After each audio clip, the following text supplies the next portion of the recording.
I just started doing NFTs. I do cartoon dog art. And so I thought what I would do is use some of those designs that I've created already and create some NFTs. Mhm. And I'm using OpenSea, and I got about almost 60 out there. Um, but I don't seem to be getting any kind of traction. I don't see likes or anything. I do see a lot of people liking, my tweets about my stuff, but not actually going to OpenSea and and liking the art. So So, do you tell a story with your work, or you know, what's your Twitter? I should have Twitter ready for everybody. my Twitter is Apex Gardener. Cool. Now, like everything in NFTs it's highly community related. So you don't make sales until you have a community of people who like you. Um, Unless you get uh, not lucky, but unless you get discovered in a way that gets you out there. So um, if you're not focusing on community, you can create art all day long. But if no one is finding you, discovering you, and liking what you're doing, then you're going to have a hard time catching that momentum. So I got started in NFTs in February. I didn't make my first sale until August, I think. So that's 5 months of serious grinding and trying to find people who kind of, vibed with me, for lack of a better term. And that's, I think that should be your priority in addition to making art, like 50-50, if not 70-30, because without buyers, you're just making art, right? And in that way, it's not much different than the physical art world. And there's a lot of talk about how NFTs are democratizing art and bringing more people in, and more artists are making money than ever. And I think that's BS. The numbers don't support it. But what it did do is it created a whole new market with a whole new list, whole new universe of opportunities. And there are people succeeding, and anybody can succeed here, which is not the same as in the physical market. Yeah, in NFTs, you could make doodles with the wrong side of a pencil and still sell it somehow, right? Because there's buyers for it, because the art market is completely different than the physical art market. It's less sophisticated. On a more sophisticated substrate, the people buying art are less sophisticated in terms of art, in terms of the way they look at art, in the way. So that's why we keep seeing 15-year-olds selling, scribbles for a bunch of money. And there's also, this dynamic of, you're good, babe.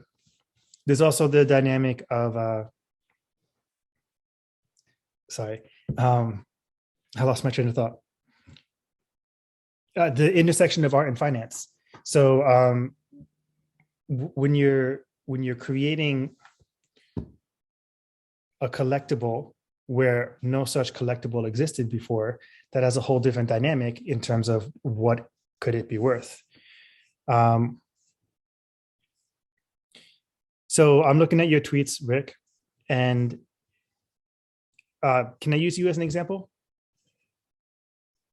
Sure. Okay. That looked like a head nod, even though I didn't hear anything. Sorry, I'm muted. I have dogs, so obviously it's loud here. Yeah, Yeah, my neighbor's dogs will go off in a second. yeah. All of your tweets are very one-dimensional, right? Your bio is dog art by Binky and Bell, art entrepreneur, nonprofit leader, sustainable. So your bio needs to say who you are, but not for you, for the potential collector. Like, why should they pay attention and scroll, right? So dog art by Binky and Bell, that's perfect. And then art entrepreneur means nothing. Nonprofit leader in what, right? So you could build this one up because people think that that's important. The nonprofit leader, sustainability and film sweepstakes junkie, that's fine. But again, it doesn't tell anybody who you are. This bio and this pinned tweet, which you don't have a pinned tweet, but if you did, those are the most important things for your Twitter. And your bio should say who you are and why people should pay attention to you, right? It's not a LinkedIn profile, it's a attention device. And so dog art by Binky and Bell. What is your dog art? You know, like, what do I make? Binky and Bell helping homeless pets. That's pretty awesome. But I think that should have art at the top. So, but then the rest of your tweets are like, you know, I have 59 NFTs. I have 59 NFTs. Take a moment to look at this stuff. And that's not this it's not it's just one dimensional, right? So tell the story of this dog, right? Tell any story. It doesn't even have to be true, right? Because it's a cartoon, you get to make it up. Interact with other people. I don't know about these hashtags, but if we looked one up, you know, how are they relevant to what it is that you're doing, right? And then the other thing is you have to get into spaces and you have to talk about your work, so that people can not only, so people can put a personality to the art. You know, for example, this year I haven't really spent much time, you know, since January 1st on spaces. I've just been kind of exhausted. And there's been a downtick in art sales for me. So getting people to know you and staying like relevant and staying just in conversation with people is really important. So when we talk about art advertising and art marketing, there's two ways to do it. There's spending your time, or there's spending money in marketing. And on Twitter and NFTs, it's really just time. Getting out there and being a person that people can like and follow and enjoy your internet companionship. You should be finding like creators. So other people who are doing cartoon art, not necessarily animal art, but other cartoon art, and networking and growing and sharing their stuff so that they, you know, will share your stuff and you'll interact with the same communities.